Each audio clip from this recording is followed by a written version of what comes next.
دا ورو سوال کړی دی چې یو کس دا خبره کوله په مجلس کې چې د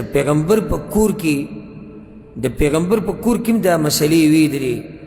ښځې او خاوند دا مسلې چې کومې دي او د زنانو دا مسلې دا مشکلات د هغه په کور کې هم نو بیا بعضو ملګرو ورته ووایي چې دا تا ډېره غلطه خبره وکړه وی هغه وایي چې زما دې کې مقصد د پیغمبر بېعزتي نه ده نه د هغه د بیبیانو بېعزتي ده خو صرف دغه مې مقصد دی چې وګوره دا د آدم د بچو سردار دی او د ده په کور کې هم دا مسلې شتي نو سوال دا دی چې آیا داسې قسمه خبره کول په دې کې د پیغمبر یا د امهات المؤمنین شان کمول دي که نه دا خبره صحیح ده الجواب دا خبره یاده کوي چې د پیغمبر صلی الله علیه وسلم کور په کورونو کې غوره کور دی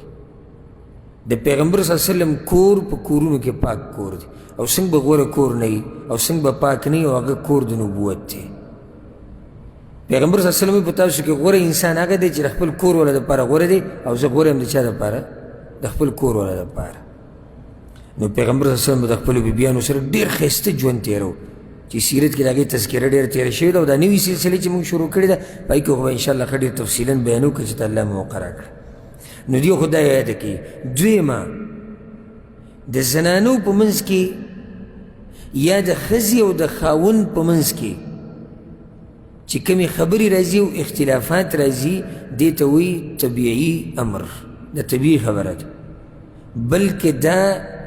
د واده کړی شوو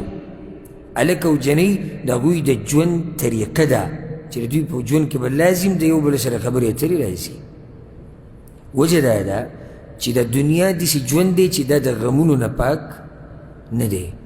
دا د مشاکلو نه د مصیبتونو نه پاک نه دی نو هر چې د نبوت دا کور دی د پیغمبر صلی الله علیه وسلم دا کور دی په دې کې هم کله ناکله داسې قسمه خبرې هغه راغلي دي او په هغې کې موږ قصه ذکر کړې وه تفسیر درسونو کې سیرت کې تر دې چې پیغمبر صلی الله علیه وسلم بعض اوقاتو کې غوسه شوی دی او څه کړي یو میاشت بهر ته تللی ابوبکر صدیق رضی الله عنه راغلی خپلې لور ته قار شوی عمر رضی الله عنه راغلی د حفصې ته قار شوی دا قسمه خبرې راغلي دي نه انکار نشته دا راغلي دي خو داسې عیب خو نه دی دا خو طبیعي خبرې دي کور کې راځي دا قسمه خبرې نو دې ورور ته موږ دا وایو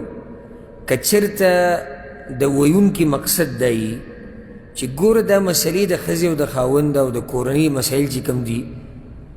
دا په هر کور کې دا طبیعي خبره ده تر دې چې د پیغمبر صلی الله علیه وسلم کور هم د دې نه پاک نه دی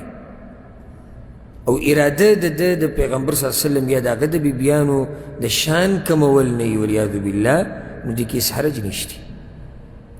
بلکې کله ناکله په دې باندې ته یو مسلمان له تسلي ورکولی شي څنګه به تسلي ورکولی شي پوه نه شم چې د پیغمبر په کور کې ګوره دا مسلې راپېښې شوي که ستا کې راپېښې شي نو ولې ورسره خرابوي صبر کوه په ښه طریقې سره حل کړه نو زموږ خو دا ګمان دی چې یو مسلمان وي نو هغه خو په دې نیت نه وي چې هغه به د پیغمبر بېعزتي کوي یا د هغه مقصد د پیغمبر صلی الله علیه وسلم د بیبیانو بېعزتي کولي نه دا به نه وي